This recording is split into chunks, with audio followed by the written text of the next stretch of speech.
नमस्कार मित्रों, आज चिंतन में गायत्री उपासना शंका एवं समाधान। गायत्री मंत्र के संबंध में एक शंका अक्सर उठाई जाती है कि उसके कई रूप हैं। कई लोग भिन्न भिन्न ढंग से उसका उच्चारण करते या लिखते हैं।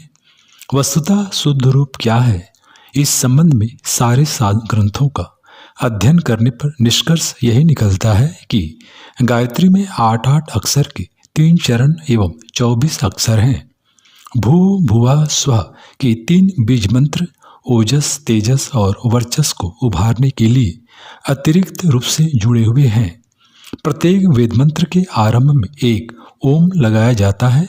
जैसे किसी व्यक्ति के नाम से पूर्व सम्मान सूचक श्री, मिस्टर, पंडित, महामना आदि संबोधन जोड़े जाते हैं, उसी प्रकार ओमकार 3 व्याहृति और 3 पाद समेत पूरा और सही गायत्री मंत्र इस प्रकार लिखा जा सकता है।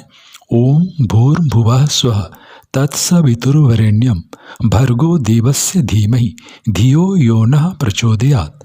कई व्यक्ति इसी घटाने बढ़ाने में अपनी अपनी तिकड़म भिड़ाते देखे जाते हैं। कोई 3 ओम, कोई 5 ओम लगाने की बात कहते हैं। कोई हर चरण के साथ एक ओम जोड़ते हैं। कोई ब्राह्मणों की, क्षत्रियों की, वैश्यों की अलग अलग गायत्री बताते हैं। यह अपनी अपनी मन गढ़ंत हैं। वस्तुतः गायत्री का शुद्ध स्वरूप उतना ही है जितना कि ऊपर बताया गया। आर्ष ग्रंथों में कहीं कहीं 3 या 7 व्याहृतियों के प्रयोग की बीज मंत्रों को भी साथ जोड़ने की चर्चा है। यह अपने अपने विशेष प्रयोग उपचार हैं। शुद्ध गायत्री मात्र उतनी ही है जिसका उल्लेख किया गया।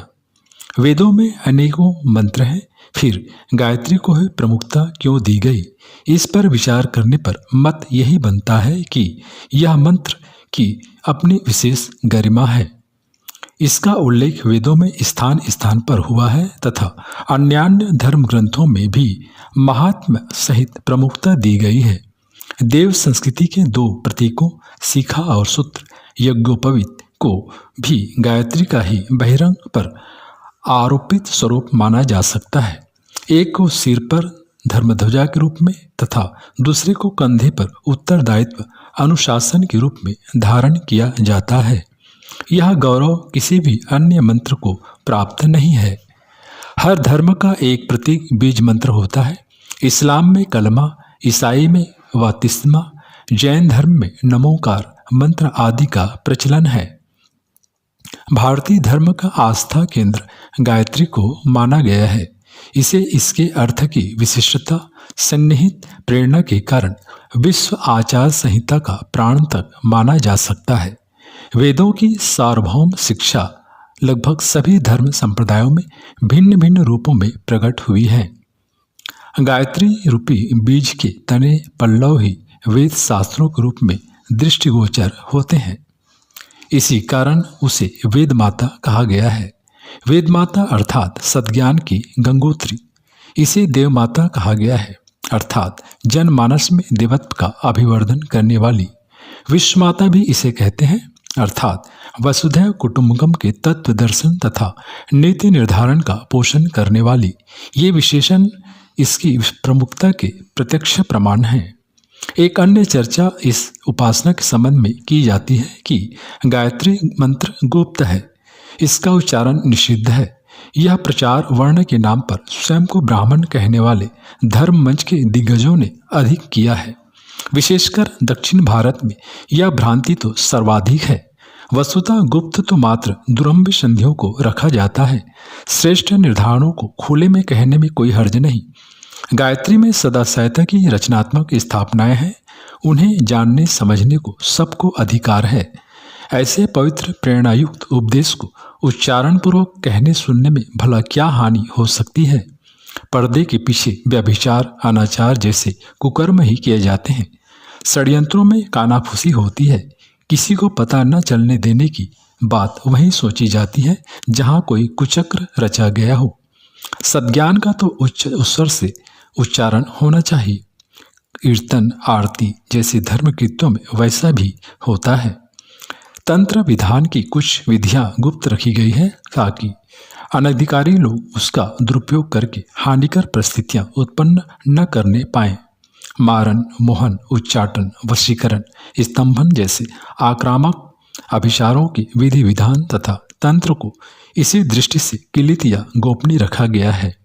एक तरह से इन्हें सौम्य साधना का स्वरूप न मानकर इन पर बैन लगा दिया है ताकि लोग भ्रांतिवश इनमें भटकने न लगे। वैदिक प्रक्रियाओं में ऐसा कोई प्रतिबंध नहीं। गायत्री वेद मंत्र है, उसका नामकरण ही गाने वाले का त्राण करने वाली के रूप में हुआ है। फिर उसे मुंह से न बोलने, गुप्त रखने, चुप रहने, कान में कहने जैसा कथन सर्वथा उपहासास्पद है।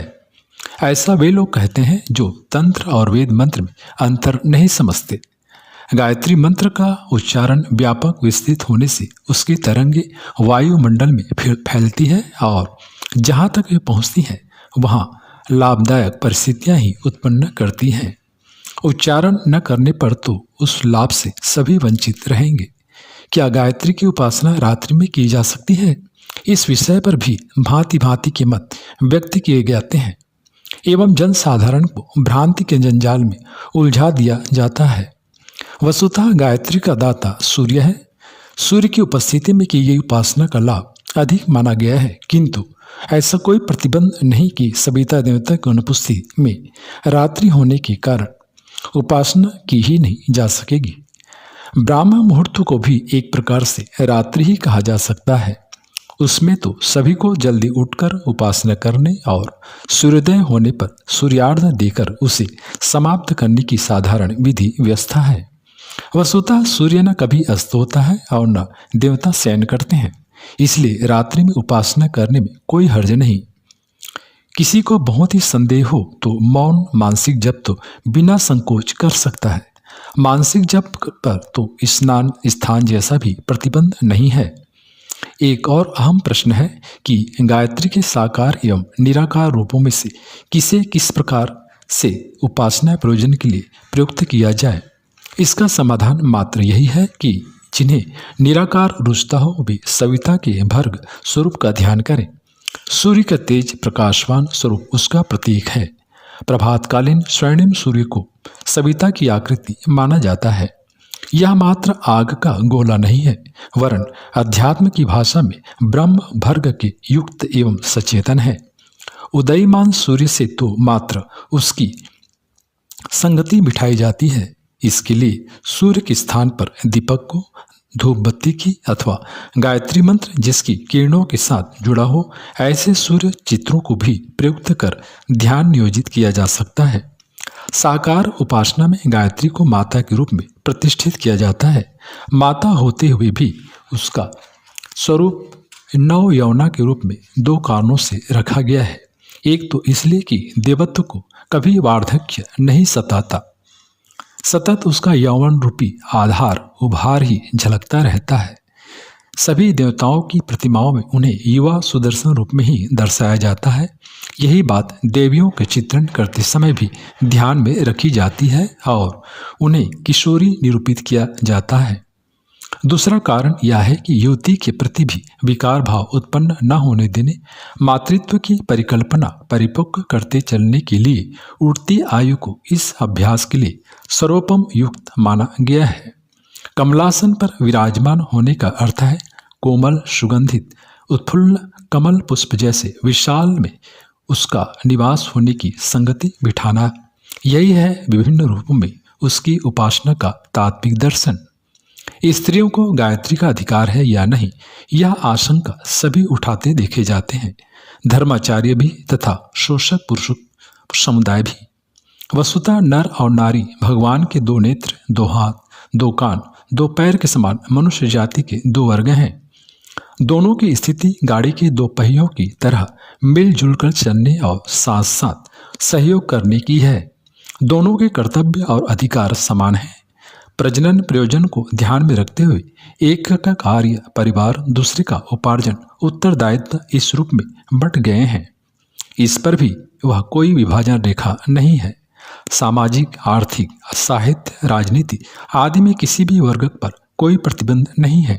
इसी प्रकार धर्म अध्यात्म क्षेत्र में, उपासना साधना के क्षेत्र में भी दोनों को स्वभावतः समान अधिकार प्राप्त है। नर और नारी को, सवर्ण और असवर्ण को ऊंचा नीचा मानना, एक को अधिकारी दूसरे को अनधिकारी ठहराने का प्रचलन मध्यकालीन अंधकार युग की देन है। उसमें समर्थों ने असमर्थों को पैरों तले रौंदने, उनसे मनमाने लाभ उठाने और विरोध की आवाज़ न उठा सकने के लिए जहाँ डंडे का उपयोग किया, वहाँ पंडिताओं प्रतिपादन भी लालच या भय दिखाकर अपने समर्थन में प्राप्त कर लिए। शूद्रों को, स्त्रियों को नीचा या अनधिकारी ठहराने के पीछे मात्र एक ही दुरंभी संधि है कि समर्थों को मनमाने लाभ मिलते रहे और किसी विरोध प्रतिरोध का सामना न करना पड़े। बहुपत्नी प्रथा चलते हुए यह आवश्यक हो गया कि इसकी प्रतिक्रिया से नारी को भी तनकर खड़े न होने देने के लिए धार्मिक मोर्चे पर मनोवैज्ञानिक दीवार खड़ी की जाए और उन्हें अपनी व्यवस्था को भगवत प्रदत्त या धर्मानुकूल मानने के लिए बाधित किया जाए। सती प्रथा, पर्दा प्रथा जैसे प्रचलन नारी को अपनी व्यवस्था नियति प्रदत्त मानने के लिए स्वीकार करने हेतु कुचक्र भर थे। इसी सिलसिले में धार्मिक अधिकारों से उन शोषित वर्गों को वंचित करने की बात कही जाने लगी। शास्त्रों में भी जहाँ तहाँ ये अनैतिक प्रतिपादन ठूस दिए गए और भारतीय संस्कृति की मूलधारा को उलट देने वाले प्रतिपादन चल पड़े। धार्मिक कृत्यों से वंचित रखने की बात भी उसी सामंती अंधकार युग का प्रचलन आधुनिक संस्करण भर है। वस्तुतः नर नारी के बीच शास्त्र परंपरा के अनुसार कहीं रत्ती भर भी अंतर नहीं है। प्राचीन काल में वेद ऋषियों की दृष्टा प्रतिपादन करता ऋषियों की तरह ऋषिकाएं भी हुई हैं। गायत्री वेद मंत्रों का सिरमौर है। स्त्री शूद्रों को वंचित करने के सिलसिले में गायत्री का वेद मंत्र होने के कारण प्रतिबंध लगाया जाता है, जिसका किसी तर्क, तथ्य, न्याय, औचित्य की कसौटी पर कसने पर कोई भी विज्ञजन समर्थन नहीं कर सकता। मित्रों, गायत्री नारी रूप है। माता से पुत्रियों को कैसे दूर किया जा सकता है? बेटे को दूध पिलाएं और बेटी को कचरे में फेंक दें, ऐसे निष्ठुर तो कोई पिशाच ही होते हैं। गायत्री माता का ऐसा पिशाचनी स्वरूप नहीं हो सकता। नर को नारी के क्षेत्र में प्रवेश से रोकने की मर्यादा के नाते कोई तुक भी हो सकती है, पर नारी नारी के क्षेत्र में प्रवेश न कर सके, इसका तो लोक व्यवहार की दृष्टि से भी कोई औचित्य नहीं है। इस शंका को सर्वथा निर्मूल कर नर और नारी समान रूप से इसकी उपासना करते रह सकते हैं।